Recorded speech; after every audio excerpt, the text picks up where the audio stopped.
Welcome, Catherine Watkin. I'm delighted to see you on the call today. We've known each other for a very long time, but I don't know an awful lot about you. So I'm looking forward to delving into your background, your history, how you got to this place, wherever you are, and what in fact you're doing now. So let's get started, shall we? Thank you. Thank you for having me. You're welcome. Now, tell me all about where did you grow up? What were you like as a young person? What would you say some of the early stepping stones in your life were? Yeah, so currently I have a business called Selling from the Heart, and I teach small heart-centered business owners how to sell in ways that don't involve being manipulative or pushy or using those traditional sort of sales techniques that a lot of small business owners are not that comfortable with. Mhm. And how I got here, starting way back at the beginning, I was born in Wales, actually, by birth. I'm Welsh by birth, grew up there, but I moved to England when I was 18 to go to university, and that became my home then. England has been my home ever since, but I've traveled a lot, I've lived abroad a lot. And then I finally settled back into the UK in, I think it was 2011. I made a conscious choice to try and create like a more settled life. And that was Mhm. when I started my business. Well, that was just right after the global financial crisis and the debt bubble bursting the last time and all that stuff. So you went, and they do say that's the best time to start a business because if you can make it happen in a bad time, economically, then you can make it anywhere. So what did you, I mean, I love your concept, by the way. I absolutely love it because I work with lots of business owners who've got a lot of hang-ups about sales. And I had a lot of hang up about sales until I realized it was just serving people and making them an offer. But a lot of people really struggle with it. So was your business about that in 2011? Um, oh, you're making me remember that. Actually, I trained as a coach, and for the first year of my business, which was 2011, which is where I came across you, I was trying to figure out how to make a business as a coach. So I was trying to figure out what my niche was, and I was trying this message and that message and changing my mind every few minutes. I wanted an online business. I came across you around that time, when we're completely brand new to this idea of an online business and we discover somebody online, but it's very early in our journey. And as it Mm. happened by pure coincidence, I was living in Brighton at the time and you were living in Durham, which was like nearly the same place. But I found you online and I joined one of your online courses around online marketing. So you could have been anywhere in the world. Yeah. And that was my year of like trying to figure things out. And then this particular business landed in November 2011. I probably took about a year of struggling to find what it was I was going to do. I didn't really have a clue about anything to do with business. I knew how to sell. That was what I had. I had a, Yeah, tell us about that. I was going to ask about that. So, how did you know? Because most people don't even know that there's a career called sales, and a lot of people have got a very misconception idea about it being like selling things to people who don't want them. That's Hmm. the misconception, isn't it? So, how did you fall into that then, or find that?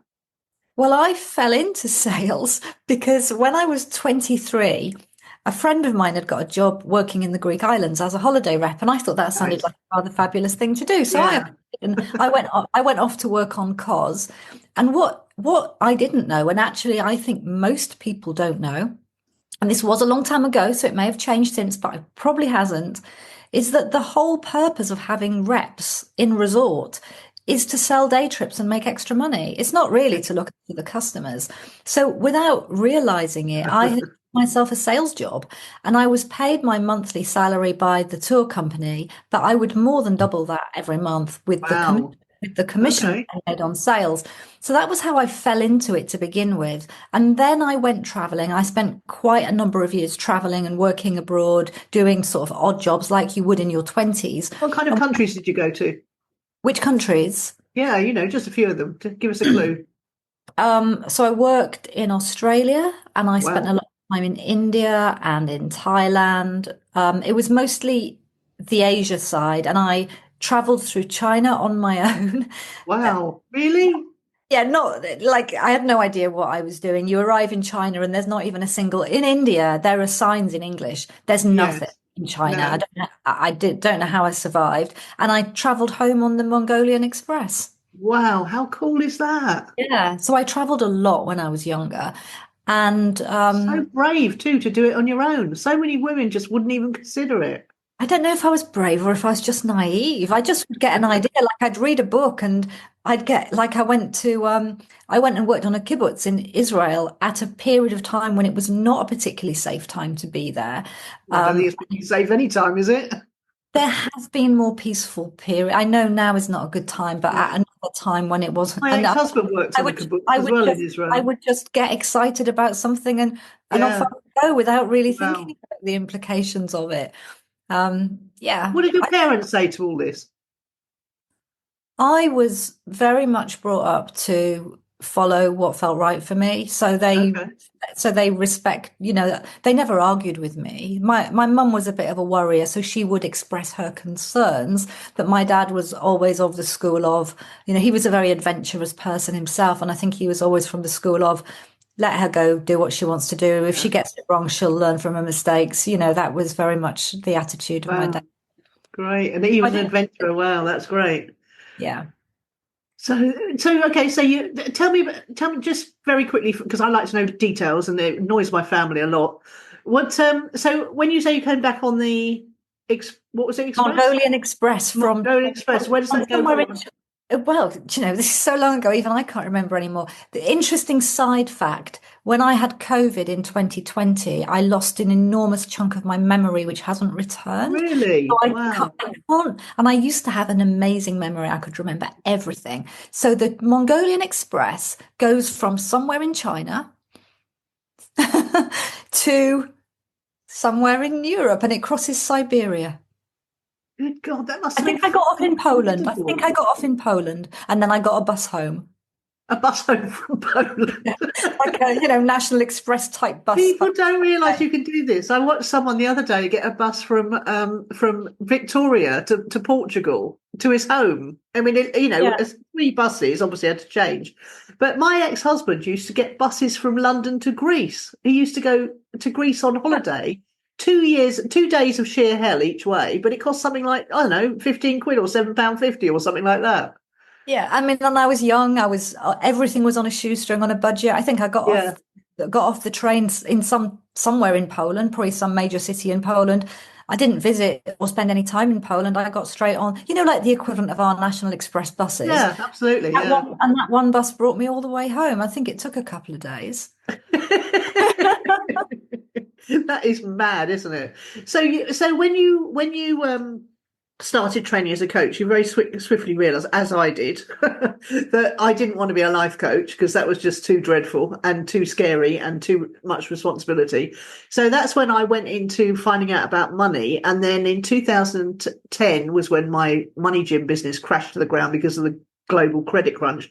But I'd already fallen in love with internet marketing, so I think you must have met me as I was starting automate, my mentoring around that. So how did you realize that you didn't want to be a life coach, and how did you arrive at the sales idea? Well, I think I knew in my coach training that I wasn't going to be a pure life coach. I'm Yeah. just too opinionated. I've always Yeah. Yes. opinion on what I think somebody should do. Why would I Yeah. ask them questions? And then and then the sales, of course, I had by the time I started my business, I'd been in sales or sales related roles for about 20 years. So although I Wow. fell into it by accident as a tour rep, that's right. When I came back from traveling and I was looking for a permanent job, I was just shy of my 27th birthday and I had never had a permanent job and I had no real career experience to speak of. So the only job I could get age 27 was as a travel sales rep. I sold holidays. Okay. That was the thing. And then so I had this 20-year background. And after about a year of struggling to get this coaching business off the ground, I concluded that I must have a money mindset issue because Okay. why was it not coming together? And I booked a session with a money coach who assessed me as not having any sort of problem with money. I just hadn't figured out how I was actually going to make any. And she said to me, all the salespeople I know have just got sales stamped right through the middle of them. you're trying your best to do nothing to do with sales. And she challenged me to go to the coaching school where I had trained and offer to do a 1 day workshop called Sales Success for Coaches. I did not want to do it. Genius. Whoever that coach was, she was a genius. I didn't want to do it. I resisted it. I had all the reasons in the world it wouldn't work. I didn't think I had anything of value to offer because I believed that everything I did was common sense and everybody else did it anyway. But I had the attitude, well, I'm paying this woman, so I might as well do what she says. I at least had that attitude. Mm. Even on the way there that day, I was embarrassed and mortified because I didn't think I'd have anything of value to offer. And I walked out at the end of that day and I went, this is it. My business is going to be selling from the heart. I teach heart-centered business owners how to sell. That was 13 years ago. It was genius branding. Genius branding. Yeah. And I cannot believe to this day that I have not only stuck with something for 13 years, but that I still have the same passion for it. Yeah. Yeah. I remember when I went to a sales, I used to know Chris Barrow. Well, I do know Chris Barrow really well, who teaches dentists how to become better business owners. Okay.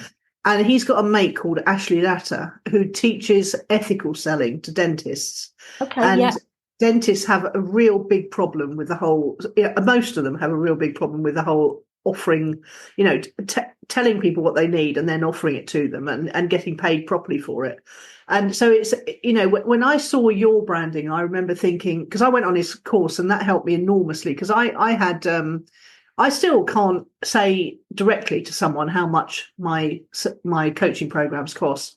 I always have to have a call with them and then I follow up with an email with 3 options and a link to buy, because I had to find a way to do it that felt comfortable for me. So when I saw your branding, I immediately recognized how good that was and how much, not just coaches, most people have a real problem with offering something of value and earning money from it and then taking that money and investing it, which is what you need to do. Yeah. So I remember you were an investor, weren't you? Didn't you have a flat in Brighton or more than one flat in Brighton? No, I had one flat in Brighton at one point, but it was a second property because I also had a flat in London. Yeah, I remember you had more than one. Well done. Yeah, and I don't have a lot of regrets in my life, but I always say one of my few regrets in life is that I sold that flat on Brighton seafront to fund myself going to study nutritional therapy at university, which I dropped out of before I got my master's anyway, because I realized it wasn't what I wanted to do. And actually, it would be rather nice to still have my flat sitting there on Brighton's front. Yeah. Oh, the houses I've sold that I regret now, I can tell you. The first one I ever bought was 27,500 in Worthing with my friend Kim, and we were 18 and 19 respectively, and it's now worth $500,000, and that's one of my regrets. They always say, don't they? The property guys always say, whatever you do, never sell a property. Yeah. But we do. So tell me some of your highlights through the time you've had your business. What from that first workshop when you walked out of there knowing that was what you wanted to do, what did you do? How did you grow the business from there? Because I think that's enormous value to people listening. Yeah, well, after having that insight of, oh my gosh, this is it, like this really is it, I struggled again for a while, because while I had a sales background, so I knew how to sell, I didn't have a business background. I didn't understand marketing. I didn't know how to price my offerings to be profitable. And I started running small workshops. What, in-person ones? Small in-person workshops to teach it. And they weren't profitable because I was selling them for about £47 per person.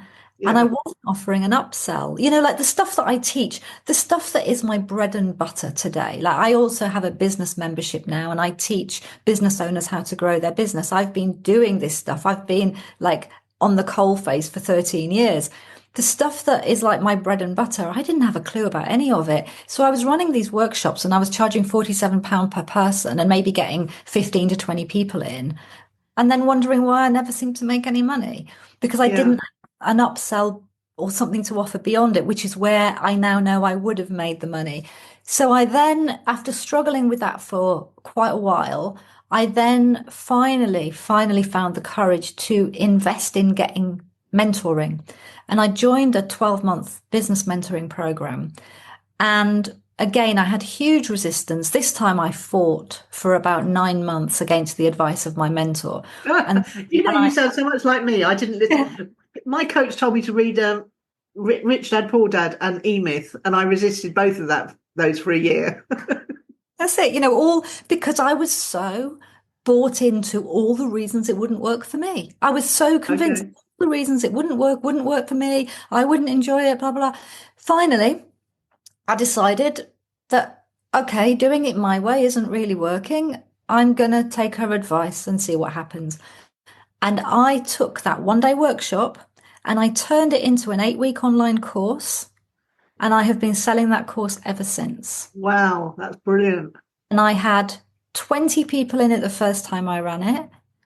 And I had 81 people in it the second time I ran it, I Wow, think.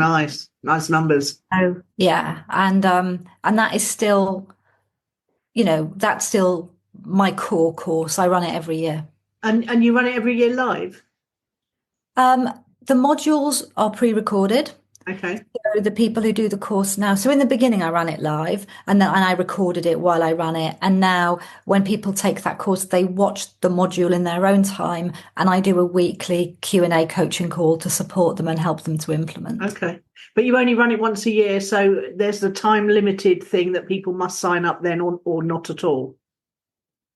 Yes, and I do also have an evergreen funnel now running behind the scenes, but Yeah. it's not it doesn't really make a huge difference. The launch is still where it happens, Yeah, absolutely. but Yeah, it's not. you need But something it's to not. get people to take the decision, don't you?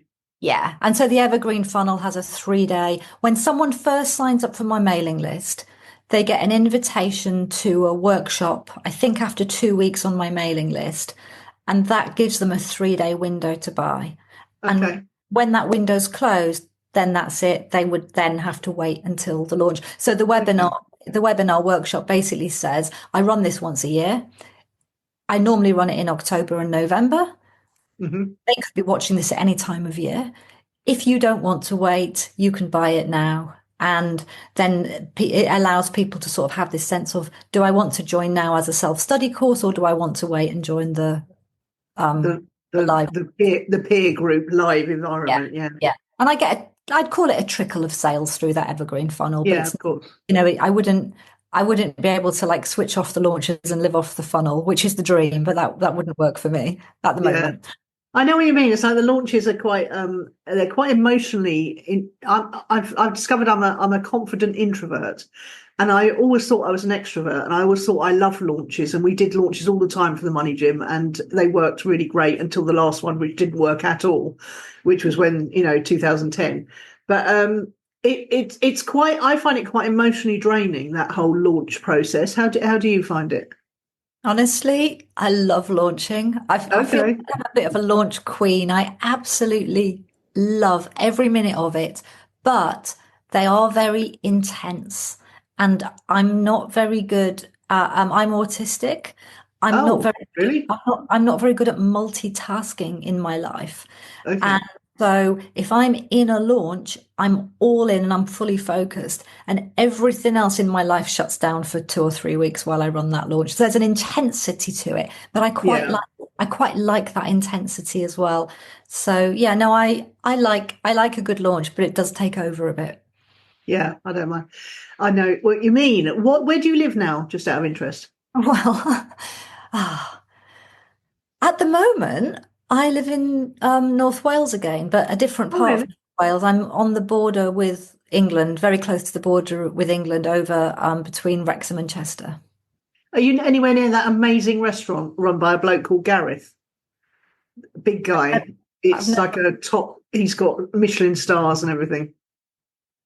I haven't heard of him. Oh, okay. Gareth. I can never remember his surname. He's very keen on. He's very keen on meat, and it's all very what's the word? Asian influence. No. Okay, No. nothing near me like that. Okay, all right. I must try and dig out the name. Somewhere I really, well, I'll give you a shout if I ever go up there, because I really want to for the weekend. He's got a bed and breakfast attached to the restaurant as well, so you can stay for 2 nights, and Okay, that it's would be really great cool. to know where it is. Yeah. Do you like it up there? Is that somewhere you are just for what reason? Temporarily, my parents moved from. I grew up in a very, very small village in North Wales in Mhm. Snowdonia, very Mhm. much a tourist village called Beddgelert. Some people will know it if they've been on holiday there. And my parents lived there for, for a very long time. And then they moved a few years ago. They've moved to this area nearer to Wrexham. And I decided to stay short term for the first year while they were settling in because I knew they wouldn't Okay. know anybody. And I then started having a series of quite serious health issues that Okay. meant I sort of wasn't able to move in the way that, so I'll be on the move next year. Okay. Yeah. Um, what have you experienced? What have you experienced through your time of working with people that you could perhaps share on the call today that might help anyone watching? Because I know that we'll get a load of coaches watching, we'll get a load of speakers and experts and authors and people like that. If you were to say the top three things that make a difference, what would you say to people? Okay, so the first thing that would make a difference, and most business owners, as I observe, completely overlook this piece, is learning to sell before you go out doing all the work marketing. Because you could attract all the people in the world, but if you actually don't have a method or a means of communicating what you do, whether you're communicating it online on a sales page or through a webinar or through a one-to-one sales conversation, if you're not able to communicate the value of what you offer in a way that has your customer recognize that they both want and need to buy it, then all the rest of the business activity is it's like pouring water into a bucket with a hole at the bottom. So putting in the time to learn how to sell and how to clearly communicate the value of what you do. I think the second one would be it's quite maybe boring, but to I'm sure it do the won't to be. do the right things in the right order. I see a lot of people. Um, I did a call just this morning with somebody who's just joined my membership who has put all sorts of really advanced things in place in her business, funnels and freebies and low cost offers, but none of it was ever tested to begin with. And so none of it actually works. And the way that I teach is that you build your business step by step with the foundations first, Yeah. making sure that you've got a message that your ideal client will actually respond to in the first place and testing as you go so that you're not building this entire mansion on no foundations that doesn't work. And I think that a lot of people get very excited by there's a big ultimate end vision that they have, which is exciting. And rightly so. And it might be, I want to have a membership with 2,000 people, or I want an online course with 100 people, or whatever it is. But they don't recognize that there's a journey to get from where they are now to that big vision, and that there are certain steps that need to happen in certain order in order to get there. And they shortcut all of that and go straight to the advanced business activity without doing the work on the pieces that are going to make it work in Yeah. the end. And the other one, I think the third piece of advice is don't give up. This is the other thing that I see a lot is that people will learn a little bit about business, do a little bit of activity for, say, 2 weeks, and Yeah. then go, well, that hasn't, well, I've been posting on LinkedIn for 2 weeks and nobody's responded or bought from me yet. So clearly, this business is, so clearly, I'm a complete failure and I'm not cut out for this. And I'm going back to my job. Like, hang on a minute, Yeah. like, don't. And I always think of that image. You've probably seen it because it gets shown a lot in the personal development world. That picture of the man at the end of the tunnel, and he's like digging for gold, and he's gone Yeah. through this enormous long tunnel, and he's like one pick away from breaking through to the gold, and he's put his axe over his shoulder, and he's walking back along the tunnel. That people, I think, often don't appreciate that all of the activity they're doing is generating something's happening, success is happening, but it's under the surface. They can't see the results yet. And I think a lot of people just they give up too soon. I think a lot of people underestimate what it really takes to start a Yeah, business. absolutely. They think it's going to be much easier than it is, and they give up before they really give themselves a chance. And I think that's a real shame. Yeah. I totally agree with you, everything you've just said. So I describe, I mean, I always think about, you've got to get an offer that convert. You've got to get an offer that people respond to. And it's got to be something that's congruous with what you enjoy doing. Because if you, no matter how good your offer is, if you don't enjoy delivering it or doing it, you won't do it. So that's what, perhaps we could talk a bit about how you help people find their offer that, that actually generates some interest.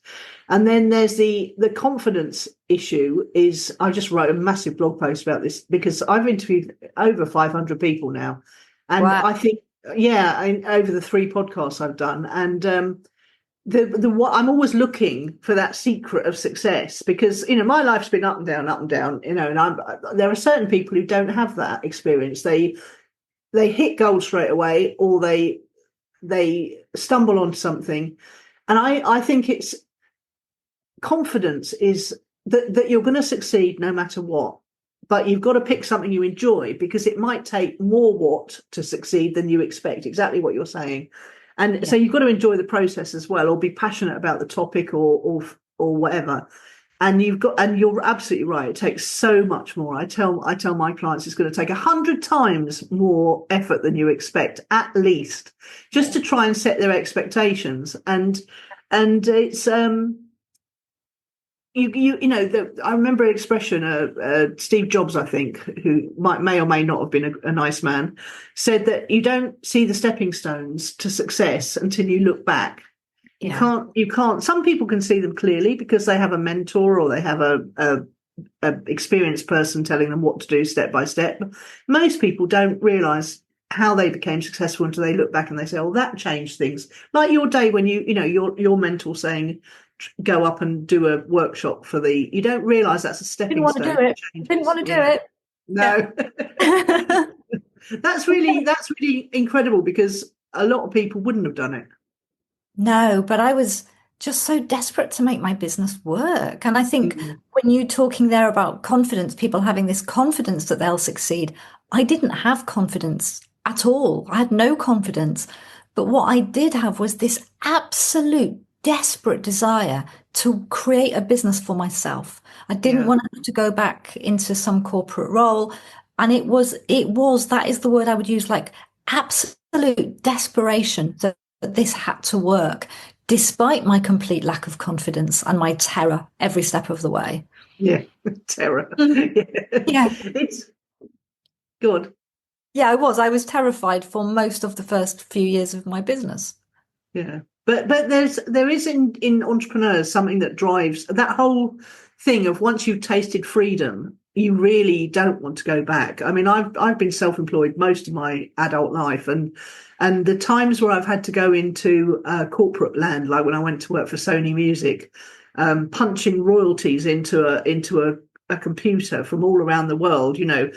Chris Rea gets, I don't know, 0.10p from Taiwan or something. I mean, it was painfully, but we did have a record label on the go at the same time, so I was doing it for something, and the Yeah. pay was brilliant. But I used to go to the loo at lunchtime and cry. I was so desperately bored, and the hours stretched out to the time when they opened the prison and let you out at 5:30 or whatever it was.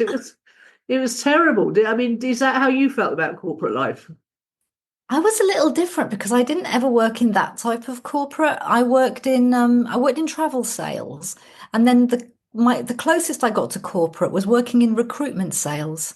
In Oh, rec- see, you walk it's, in to try and get a job, and they recruit you immediately, don't they? If you've got a spark of life in the agency and the agency spots it, you never get sent out on jobs. They want you for themselves, don't they? Yeah, do you know, I don't even know about that either. I just applied. I applied directly to work for a recruitment company and ended up doing that for 6 or 7 years. And I Yeah. think it's technically corporate because you go to the city and you wear a suit, but it's not really because it's the Wild West. We're just there to sell and whatever Yeah. it takes, and very, very high targets, very target driven, quite a tough environment, Did you very, get any training on how to do it? Because I worked in three recruitment consultancies. Price Jameson that placed people in media, Success Recruitment who place people in the music industry and media, film and fashion and stuff like that. And nobody actually taught me how to do the job. Did you get any training in your? oh yes, Okay. we got the training every which way, how to close, how to sell psychologically, all the stuff. And I hated it. It used to make me feel sick. And I would come Really? back to my desk, they'd send us on these weekend trainings and they were quite frequent. And Weekend trainings, that's a bit mean. oh, like, no, I don't mean at the weekend. I mean, like, send us off for 2 days to do trainings and then we'd come back to the office. And the managers would walk around behind our desks listening to make sure that we were using these techniques that we were supposed to be using. And I hated it. And whenever there's a story here, whenever the manager was out of earshot, I would go back to just doing it my way. Yeah. My way, I ended up being in the top 2 or 3 salespeople in that company. And I was the first consultant they had to ever bill £1 million from my own desk. Um, And this is partly like the thread of why I do what I do now, because I didn't ever like using closing techniques. I didn't ever like manipulating people just for my own gain because I was going to hit my targets. no, I I know what you always mean. wanted to treat people with respect. I always wanted to sleep well at night. And I did it my way. And even in a cutthroat recruitment environment, I still ended up, at the top of the pile, selling with integrity, which is what I teach now. So yeah, I hated all that stuff. But yeah, we used to get sent on that training. See, perhaps I was lucky because I went into the second one and it was a small agency, and I started being proactive. So when people would come in that there weren't any jobs for, because it was the music industry, it was very specialised. I used to actually proactively send out their CV to people who I thought might be interested. And then what happened then was those people who got those CVs and realised how proactive I was used to come to me for jobs when they wanted to change. And so I'd send them out. So I ended up by doing that, I ended up recruiting Pioneer LDCE, a whole team. And nobody in the office could work out how I'd done it, but I'd done it by being proactive and Yeah. being referred to people because I was so proactive. It was a bit more like being a headhunter, I suppose. Yeah. Yeah. It's very How did, different. how did you do it? And what was your difference? Um, it was a call center environment. Literally, we would set out to pick up. So it was senior level recruitment. We were recruiting senior level people in banking and financial services. That was one of my roles. My first one, I did temp. My first recruitment company I worked for, I recruited temporary staff into non-profits. The second company was financial services, banks, financial services companies, managers and senior managers. In both cases, we would literally cold call to get the jobs. And in the more senior jobs, this was big business. If a Yeah. candidate's salary was 150,000, our fee was 30% of that. So Wow. we would cold call. I didn't keep the fee. That was my company's fee, of course. Yeah, And I'd yeah, yeah. slice of Then you've that. got a commission on that, yeah. So my job really was come in every day, pick up the phone, start calling, phone, phone, phone, phone, phone. So the sales people might not realize this, and I didn't at the beginning. Is the sales part of recruitment is to get the jobs in. That's where and then you can feed all your little battery chickens into that. Yeah, That but actually at the senior level, recruitment's an interesting one because it's much more complex than normal sales because you've got to sell to the company to sell them on your recruitment services. But when they do hire you and give you the job, you've now got to get the perfect candidate. And these are senior sought after candidates. We have to sell the candidate on the opportunity and on the reason that they might want the job. Yeah. And did you go out looking for the candidates, or were you just using the people that were on your books already? Were In you the, head? in the, yeah, we were headhunting in the senior roles. Most of the big banks in senior roles don't actually want the people who are looking for a job because Oh, right. what you want, like you want the top talent and the top talent is happy and well looked after over at Goldman Sachs, for example. Yeah. Yeah, Yeah. so half the job was cold calling and then the other half the job was trying to like under the radar, managed to speak to the people in the jobs. And often they doubled up because the people we were trying to recruit were senior people anyway. They also had recruitment responsibilities. So Yeah. those conversations would double up a bit. Yeah, absolutely. That's what I stumbled on accidentally. So, so Yeah, was there anything from traditional sales that you brought into your ethical selling? there's one thing, and it's called the test close. And it's where you ask, instead of saying to the person, so do you want to go ahead? Do you want to buy? You ask a test question to sort of gauge their response. So instead of saying, would you like to go ahead? You might say, oh, I typically work with clients on Tuesdays or Thursdays. Which of those 2 days would work for you? Okay. Oh, Thursday.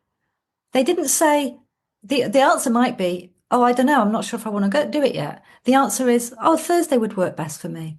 Okay, great. So would you like to go ahead? And it's that test close, which is a nice, for a lot of people, you referred to it earlier on, a lot of difference making business owners and caring business owners don't feel very comfortable directly asking the person if they want to buy. So it's a Hmm. very nice, soft way of just testing out where they're at before they do ask the question. Yeah. I've taught myself quite a lot over the years, and I've stumbled across some really good books. One of the books I really liked a lot was Predictable Revenue by, I think it was Aaron Hall. He was the guy who took Salesforce from nothing to a huge business. And the thing I liked about that book was that it laid out the difference between sales and marketing, which you mentioned earlier. And then Yeah. it talks about how there's a different process for each of those things. And if you're the person doing both, you really should zone your time, because getting into the marketing groove is a different energy to getting into the sales groove, Yeah. and how selling low ticket items is different to selling high ticket items, and how, the book's just very, very good on all of the practicalities and how to actually become an effective marketeer or an effective salesperson. Are there Yeah. any that stand out for you that? Yeah, I was thinking a lot of the distinctions that somebody might not automatically be able to see for No. themselves, for Yeah. example. Let me think. In terms of when you say there anything that stands out for me, you mean in terms of what he was teaching? Any books, or Oh, any particularly books? anything you'd recommend to anyone watching this conversation? Is there anything, any resources that you could recommend to people? Obviously, we're going to tell people about what you do and where to find you, but if people aren't ready for that yet or can't afford it, perhaps, then what would you say to them to do to get started? Depending on where they're at in their business, there was a book, and this is going way, but way, way, way back now. I read this right near the beginning of my own journey, but I often mention it to my clients who are starting out, and it's a book called Book Yourself Solid. And I Oh, I've heard think, of it. Yeah. yeah, and I can't remember his name now. Michael Port, I think, Michael Port. And it's just a very clear, it's ideal for like a small business owner, like a coach or a consultant or a hypnotherapist, sort of sole trader business, somebody who's starting up on their own. And it sort of lays out very, very clearly some of those same sort of distinctions and the different types of marketing that you can do. And it's a really good all round, if you know nothing about sales and marketing and getting your business off the ground and you read that book, it's all in there. So it's years and years since I've even read it, but I've often recommended it. Yeah, great. I've heard of it, and I've not read it myself. Yeah. Mm. Great stuff. So, and yeah, and that's because when people start their business, and the E-Myth talk about how there's the technician, there's the manager, there's the investor, and there's the business owner, the four quadrants. And most people start as the freelancer or technician, someone who does the thing Yeah. that they want to start the business around, and they don't realize that they need to become an investor, they need to become a business owner, and they need to become a manager of the business as well. And most people would probably never start a business if they realized all that. And a marketer. This is a conversation I have a lot with a lot of my clients. They come to me, they're coaches, they're healers, they're therapists. They've invested huge amounts of time and money in training up in this thing that they do. And They're experts. Yeah. they're really highly skilled in being able to like help you shift your inner blocks or release your energy or find happiness at work or whatever it is. But they don't think like a marketer. And there's this real struggle with how they communicate what they do and finding the right words for it. And I always say, that's okay. This is completely normal. you've learned your skill. And now for your business to work, you're going to learn a new skill. You're going to learn how to think like and be a marketer, but you're at the beginning of that journey. And it's that, I think it's that awareness. This is a new skill I'm going to learn and I can learn it. Because I think often people fall into either the camp of, I'm not a natural marketer. I could never be a marketer and therefore my business will never work. Or same goes for sales. I'm not a natural Yeah. salesperson. Or even less sales, yeah. Whereas actually both of those things can be learned.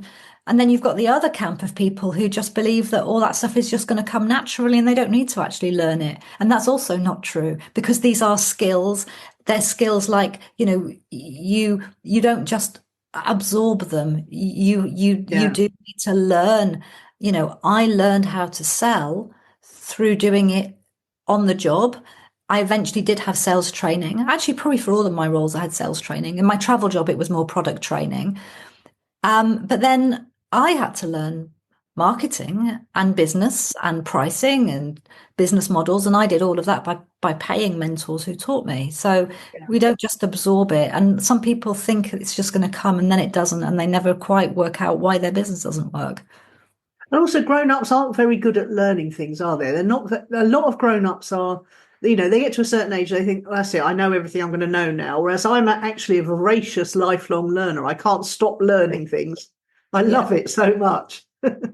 Or I think a lot of people don't have the patience or they're very busy juggling lots of things and they might buy a course, but they sort of skim through it instead of sitting down and really applying it and mastering it. I mean, I mentioned earlier about my launch that I've been running now every year for 12 years. Now, these days, there's like an experience event. I have a week-long week called Fall in Love with Sales Week. But I also have a webinar. And now that webinar has been there. I've used the same webinar to sell my course now for like 12 years. I haven't changed it. Wow, that's amazing. But when I created it, I worked on that like I was learning to be a master craftsman. I did somebody's course and I followed it to the letter and I really, really worked hard on every piece and consciously structuring that webinar to work. It works. Now I could have done that same course and just skimmed through it and done a bit of a bodge job, but I really committed to learning and mastering. And it means I only did it once. I didn't have to, I've not recreate it. Mind you, I'm very lucky sales doesn't update. There's no new algorithm with sales or, nobody updates it. Like we're human beings, human psychology doesn't change. So my course doesn't, all that time, it hasn't gone out of date. The only thing that's changed a little from when I first started was most of my customers are selling to individuals. They're like coaches, healers, therapists, so on. But probably about 20% are selling to corporates. And that's changed. Back in my day, you'd pick up the phone. That's what I did when I worked. It was the only way to get past, the only way to get in. Phone calls day in, day out, day in, day out. And people don't really do that anymore. It's all, they build relationships on LinkedIn mostly now and they do it in marketing, indirect way. Yeah. Yeah. I've got a friend who is a brilliant producer, director, videographer. And she's got two strands of her business. One is helping small business owners to use video more effectively in there and become so confident with using video that they can just literally have an idea and turn the phone on and off they go. And the other thing is she helps big brands match up with charities who are making a big difference and how they can put together a story that benefits both of them and it fulfills the big brands corporate diversity responsibility or whatever it's called. And and so she has to, it's a very different marketing sales technique for both businesses and it's it's been a challenge for her with the big brands, but she's starting to make inroads now. But you have to, and coming back to it, it's such a relief for entrepreneurs or people with small business owners to find out that these things are learnable, because I think sales particularly has got this sort of mystique around it that you're either a good saleswoman or you're not, or you're either you're good at this or you're not, and there's some sort of there's some perception that there's some secret wizardry that you do to make someone buy from you, and it's just not true at all, is it? There are lots of old techniques that still hold true, but actually it's about listening, isn't it? And solving problems. Yeah, I always say, I mean, I'm a sales teacher. I make my living teaching sales, and I say all the time, there is nothing I can teach you to make somebody buy from you. Right. Nothing. You cannot make somebody buy from you. No, I believe that too. If they're not, but what you can do is that if you believe that if you believe that it would be a good idea for the person to buy from you, your job is to communicate so clearly why that's the case that they can see it for themselves and they want to buy it from you. That's our job, is to get them to the place where they know they want to buy it. But if they don't know they want to buy it, nobody can teach you how to make them say yes if they don't already feel that they want it. And this is why I don't teach traditional sales techniques in my course, because I sort of feel like you only really need to manipulate people to that degree if they don't want to do it. And Mm, even then, if you can manipulate them into saying yes, they're probably going to wake up the next morning and realize they made a mistake. absolutely. Yeah. So I'd far rather have people say yes coming from a very grounded, like emotionally and psychologically committed place. So that when they do wake up the next morning, they're like, oh, I feel a bit nervous because that felt like a lot of money, but oh, I'm also a bit excited about this. Yeah. I have had my breakthrough successes in business from paying a decent amount of money so that I'm really committed to doing the thing and going through the training and taking the action, like you were saying about webinars. Yeah. And the other thing, the thing about, there's a bookend to that is that you have to believe that your product or service is going to benefit people. Otherwise, you're not going to be able to do it, are you? 100%. Because if you don't believe in it, then you're not actually selling with integrity, are you? You may as well be selling any old widget on a commission. You've got to believe in it. And also, if you don't believe in it, it's really hard to communicate with conviction. And I think conviction is really important in sales, that It's very powerful. you believe in it yourself. And I think this is where, a lot of early stage businesses struggle because they haven't been selling the thing for long, or maybe they haven't worked with many clients, or they haven't had many people go through their course. They don't believe in it themselves yet. And that's quite a difficult hurdle to overcome, because you've got to truly believe in it to talk about it with the conviction to have your client feel confident to go ahead. That's what I was interested to hear you say, that you came out of that workshop and then struggled because you'd gone in there not knowing what value you could bring to people. You had a room full of people who you quite obviously brought value to, and they expressed that to you. I'm assuming. So why was it that you then came out and had a sort of bit of a crisis of confidence again, or was that not what held you back after that day? I honestly, like, these days, I see business with such absolute clarity. Like, I can see all the stages of business. I've got a pathway in my membership, the Business from the Heart pathway. I've got a quiz to help people identify their stage of business. It is all so completely crystal clear to me now. But back then, I couldn't see anything. Honestly, it was like, the best way I can put it, it was like all there was in front of my nose was a big, thick bank of fog. I literally couldn't see what I needed to do to turn that. All I had was, well, I've done a 1 day workshop and this worked. This was great, amazing. So I tried running more of those Yeah, and didn't really make any much money because at 40, and because you then, hadn't got the business model right. yeah, I didn't have the business model, and I had no idea about business models. And I also I didn't have my pricing.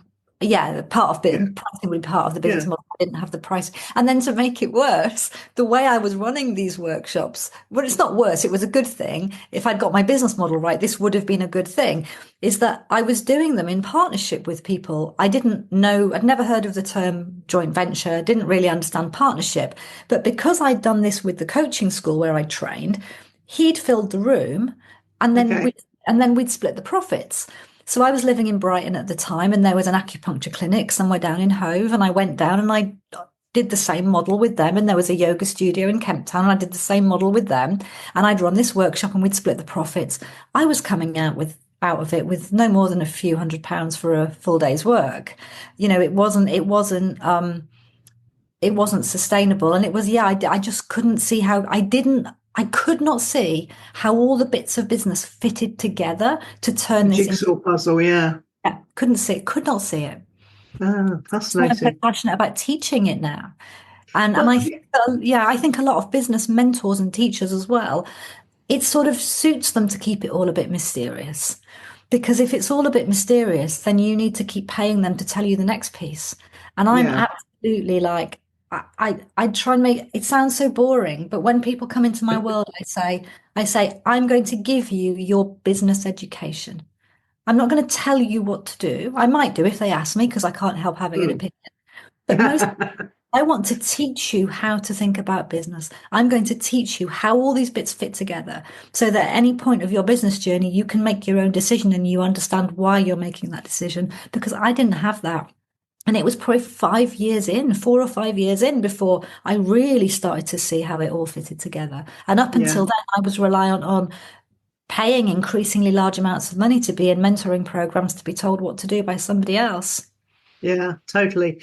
I had such an accidental success with the money gym when finally, I was in my mid-30s. It wasn't like it was my first success, but I'd never had any real, I'd been a freelancer in lots of different things, but the money gym was my first success, but it was an accidental success.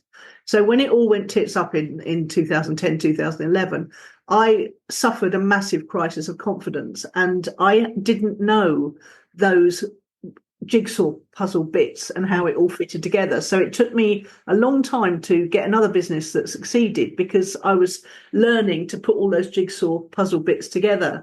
And I think you're right. If you give people that, then you're teaching them to fish for a start, rather than giving them a fish. But you're also being in integrity again, because then they'll be able to use it again and again in their lives.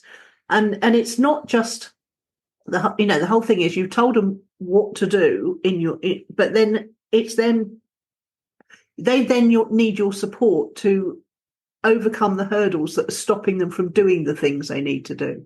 And there's still how, there is still how. So How, yeah, there might be like, oh, I really want to launch a membership.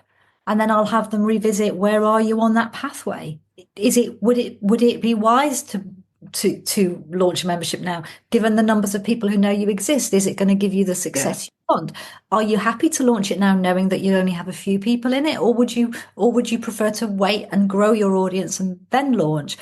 Now, whatever they decide to do, there's still going to be a how. How do I start a membership? How do I design my membership? How do I launch my membership? How do I yeah, sell to my membership? How do I retain my members? If they're earlier on in the business journey, and it's, maybe they're setting up their online presence, and they might know that their next step on the pathway is to create a free giveaway. How do I create a free giveaway? What do I yeah. put?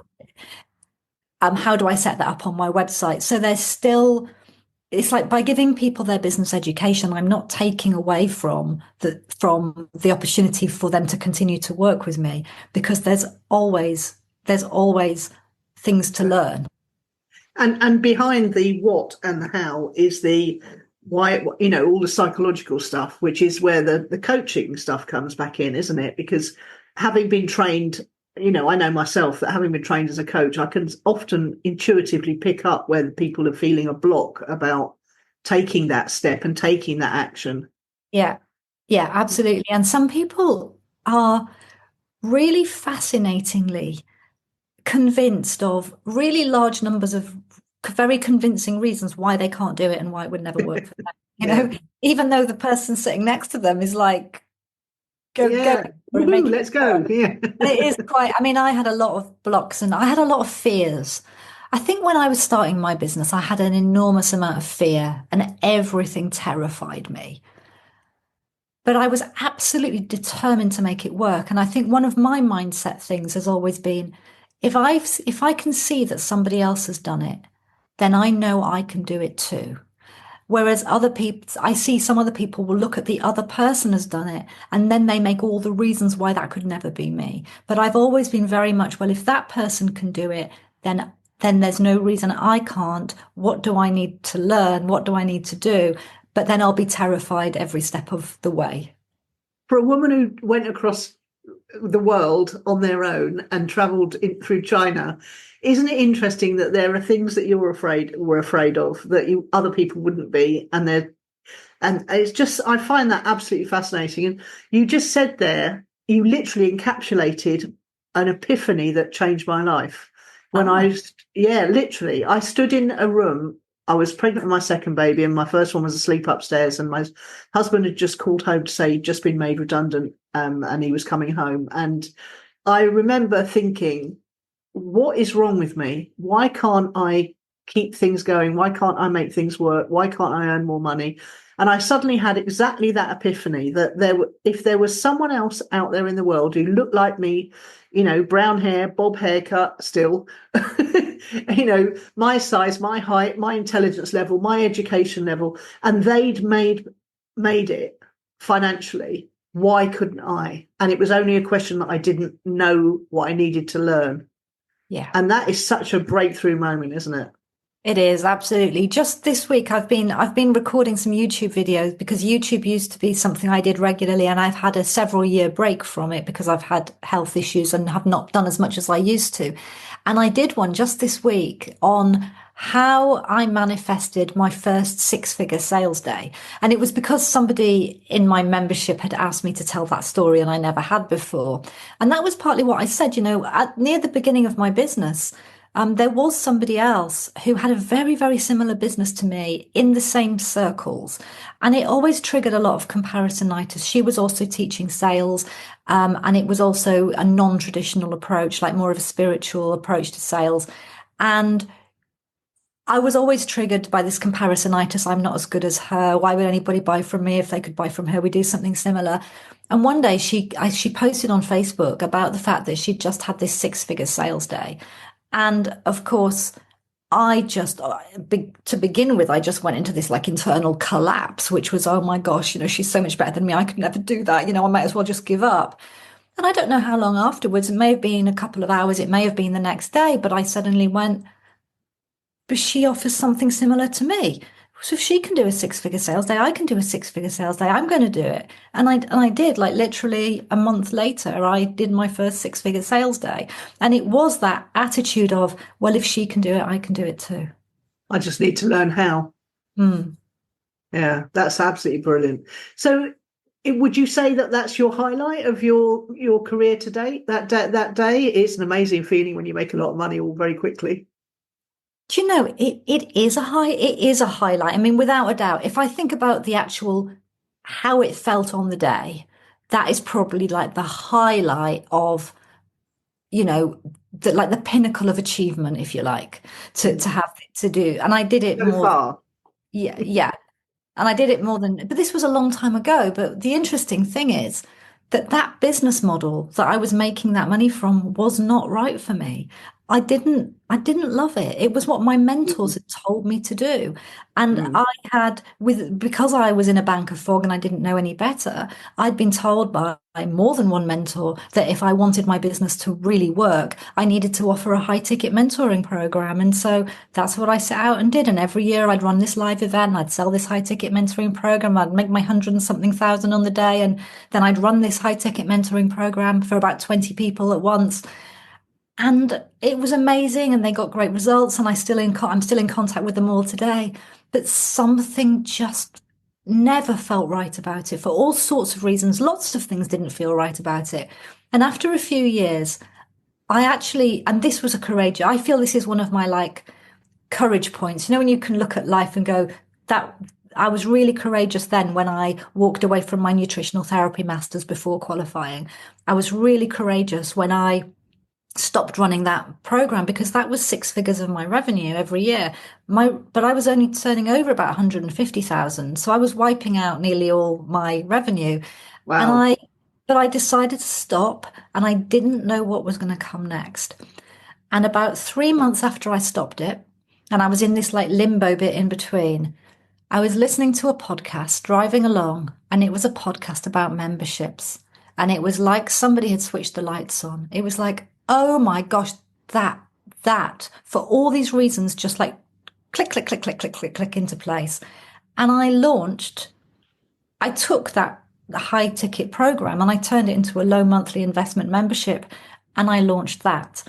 Now, when I launched that, I got 114 paying members in with my first launch, which gave me a £2,000 a month recurring revenue. And I think for me, that was the real high point. It wasn't like that was the real high point because that was my true business model, like the thing that I really Yeah. want to do, where my heart and soul is. And that was about 7 years ago. So that has had longevity and I still run that now. And so for me, that starting a membership with that baseline of 2000 a month meant that I was getting paid to then grow it from there. Yeah. I do know exactly what you mean. We with the Money Gym, we had a high level 1 year program where people used to come to quarterly workshops, and they had their own coach assigned to them and all that stuff. And it was, when we were running that, it was our best income stream, and it was a lot of work to launch it, a lot of work, and a lot of work to run it too. And Yeah. then, but I was always trying to push for a lower level membership because I wanted people who weren't able to afford the high level membership to have access to the materials and group coaching. And I didn't push hard enough for that in retrospect, because if I had, I would have we would have not collapsed when the high ticket coaching program didn't sell that year, when in the financial collapse. But yeah, so you look back on things and you think, oh, but you learn, as long as you're learning every step of the way, and you're reaching inside to feel what's right for you and what makes you happy and what makes you feel in integrity. You've mentioned that so many times, and I love that word. It's Mm. so important. Yeah. No, it's like, it's a phrase I use. We want to be good people and do good work. Yeah, Not everyone does, but some of us, it's very important. We want to be good people, we want to do good work, and then we want to get paid well for it. But the being a good person and doing the good work is the more important piece. I yeah, don't want to get paid really well I don't want to get paid really well to do shoddy work or to not be a good person, which is a choice I could make, and I could earn vastly more than I earn. My yeah. business could be making vastly more if I didn't care so much about the quality of the delivery and looking after the people who've already bought from me. And, everyone has a different set of values, don't they, in their business? Yeah, yeah. Well, I think that's a wonderful moment to end on, because that is a lovely way to live your life, and a lovely way to run a business. So, Catherine Watkin, thank you very much for joining me today. It's been an amazing conversation. Thank you for having me.